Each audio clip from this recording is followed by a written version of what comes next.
पिछले वीडियो में हमने प्रगतिवाद की चंद प्रवृत्तियों को देख लिया था, जिनमें सामाजिक यथार्थवाद, मानवतावाद का प्रकाशन, शोषकों के प्रति आक्रोश, शोषितों को प्रेरणा आदि मुद्दों की चर्चा की थी। अब हम प्रगतिवाद की अगली विशेषता रूढ़ियों का विरोध देखते हैं। प्रगतिवाद काव्य की एक और विशेषता है रूढ़ियों का विरोध। इस धारा के कवि बुद्धिवाद का हथौड़ा लेकर सामाजिक कुरीतियों पर प्रहार करते हैं और ये प्रहार बड़े तीखे प्रहार हैं और इन प्रहारों के माध्यम से वो रूढ़ियों को, अंधविश्वासों को चकनाचूर कर देना चाहते हैं। कवि कहते हैं, पंत जी कहते हैं, गा कोकिल बरसा पावन कन, नष्ट भ्रष्ट हो जीर्ण पुरातन। क्योंकि जिस जीर्ण और पुरातन के कारण, जिन रूढ़ियों के कारण सामान्य जन का शोषण हो रहा है, उन तमाम रूढ़ियों के प्रति ये बगावत करते हैं, उन तमाम रूढ़ियों को खत्म करने की बात ये करते हैं, उन तमाम रूढ़ियों को जड़ से उखाड़ने की बात करते हैं।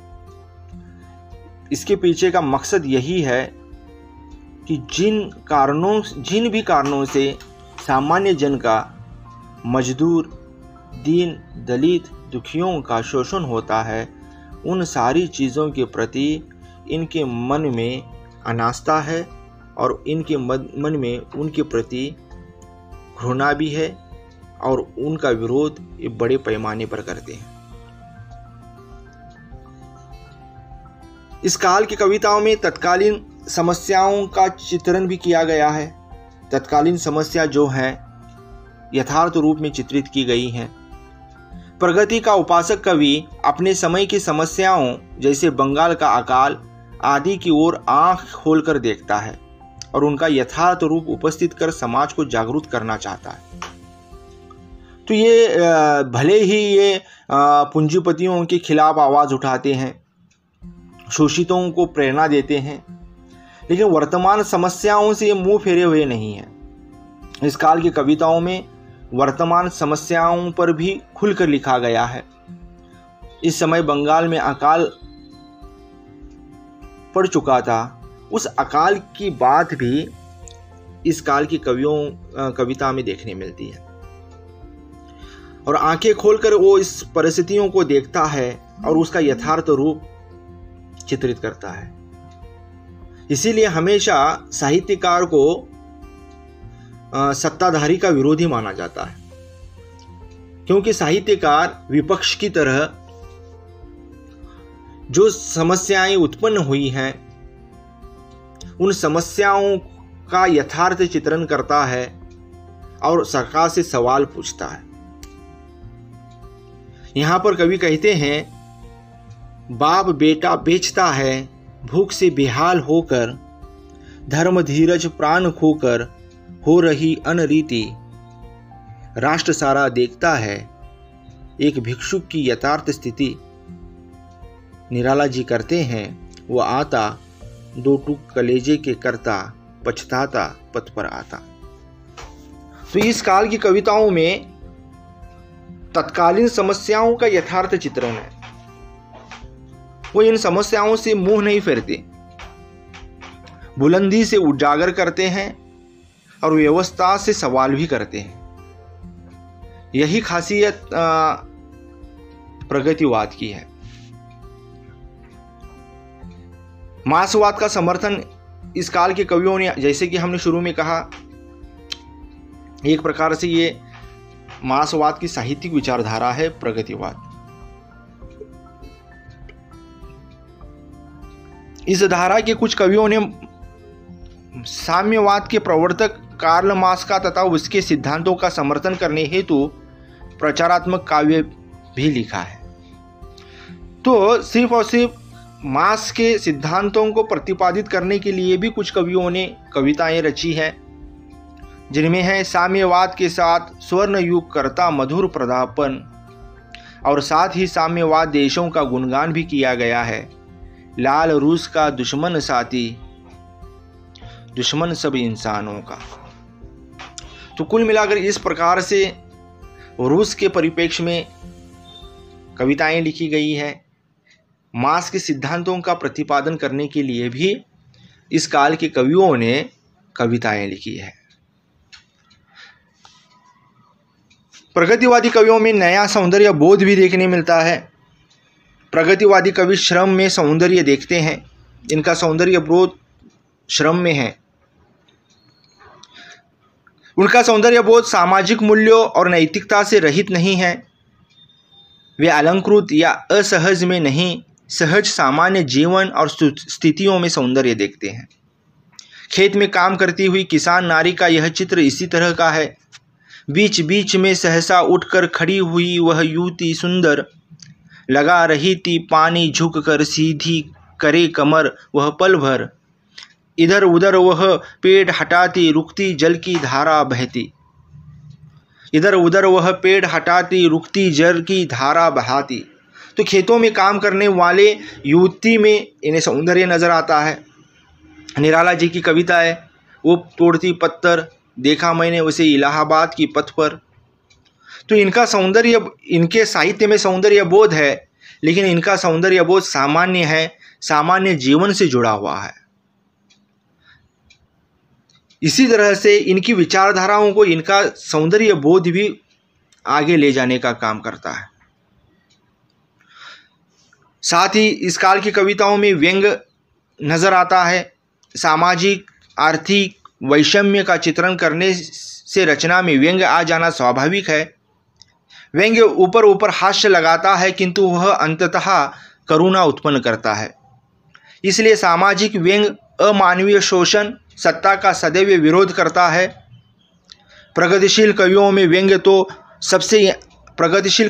व्यंग तो सबके यहाँ मिल जाएगा, किंतु नागार्जुन इस क्षेत्र में सबसे आगे हैं। एक देहाती मास्टर दुखरन, उसके शिष्यों और मदरसों की यह तस्वीर नागार्जुन ने इस प्रकार खींची है।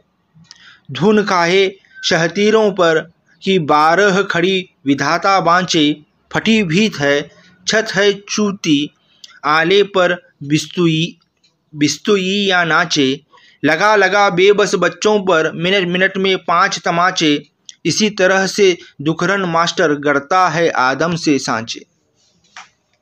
तो कुल मिलाकर इस व्यवस्था के प्रति विरोध, उच्च नीचता, असमानता की बात करते हुए इस काल की कविताओं में व्यंग प्रमुख मात्रा में उभर कर सामने आया है। फिर चाहे नागार्जुन की कविता हो प्रेत का बयान, फिर निराला जी की कविता हो कुकुरमुत्ता आदि कविताएं इस काल में चल रही व्यवस्था के खिलाफ आवाज़ उठाती है, और ये आवाज़ उठाते हुए इस काल की कविताओं में व्यंग की मात्रा देखने मिलती है।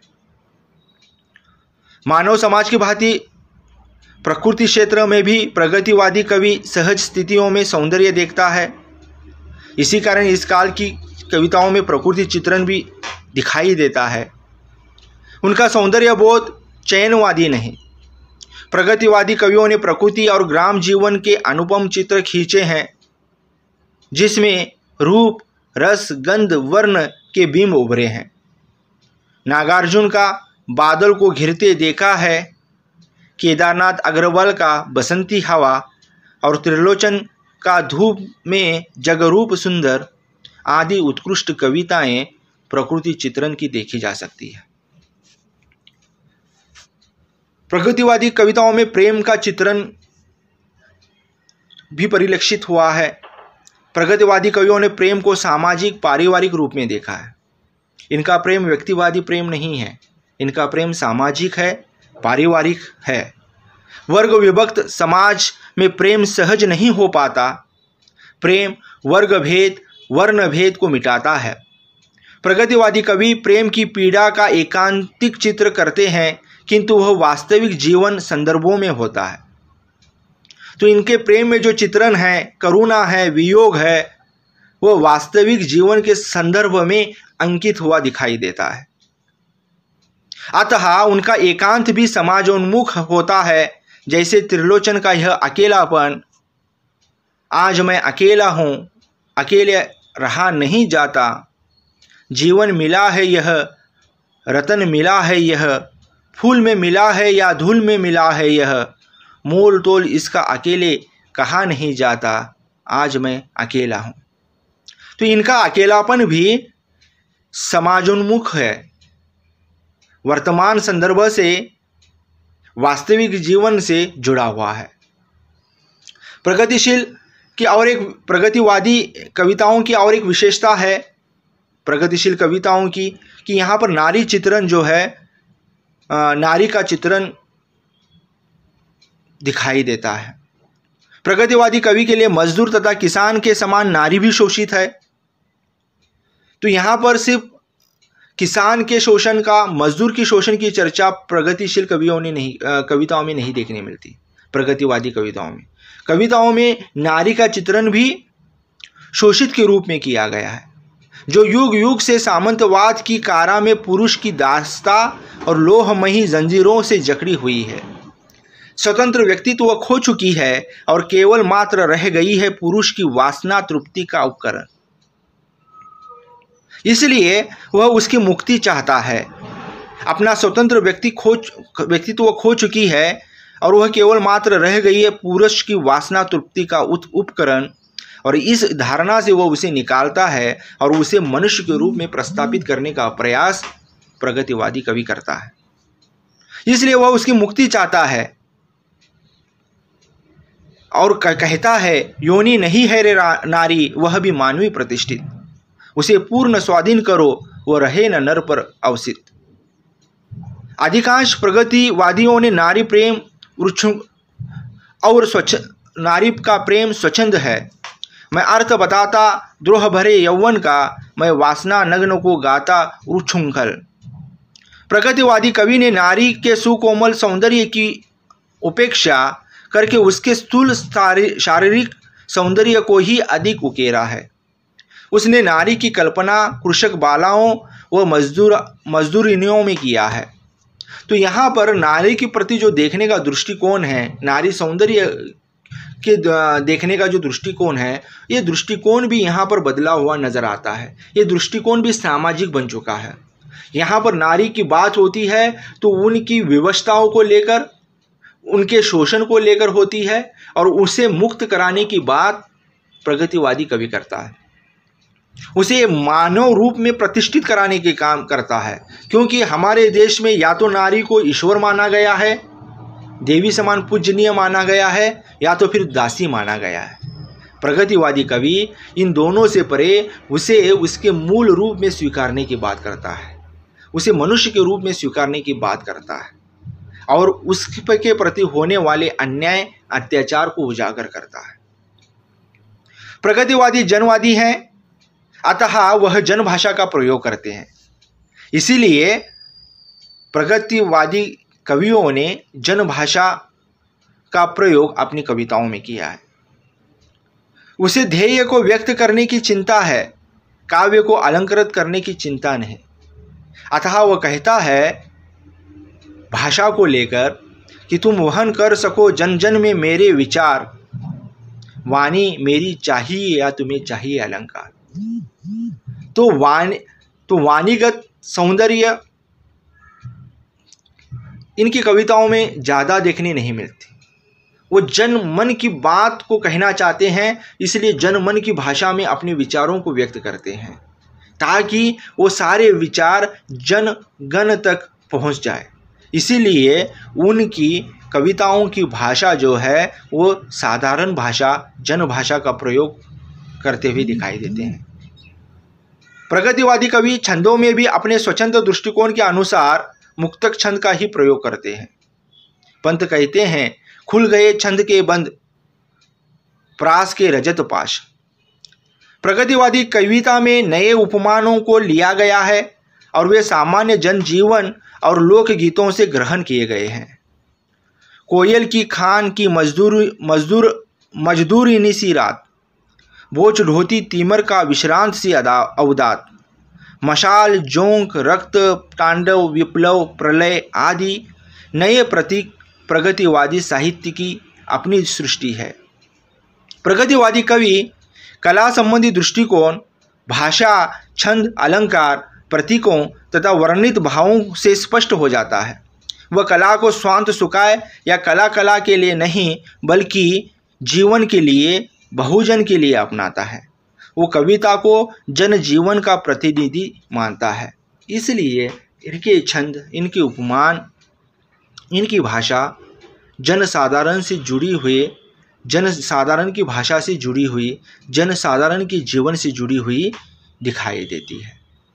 तो कुल मिलाकर अगर समग्र रूप से हम प्रगतिशील कविताओं की विशेषताओं का विश्लेषण करें तो हमें यही देखने मिलता है कि यहाँ पर शोषण के खिलाफ आवाज़ उठाया गया है, शोषितों की करुणा का प्रचार किया गया है और नारी की मुक्ति की कामना की गई है, और समाज जो दो भागों में विभाजित हुआ है उसे समान करने की बात, उसे समान धरातल पर लाने की बात प्रगतिशील कविताओं में देखने मिलती है।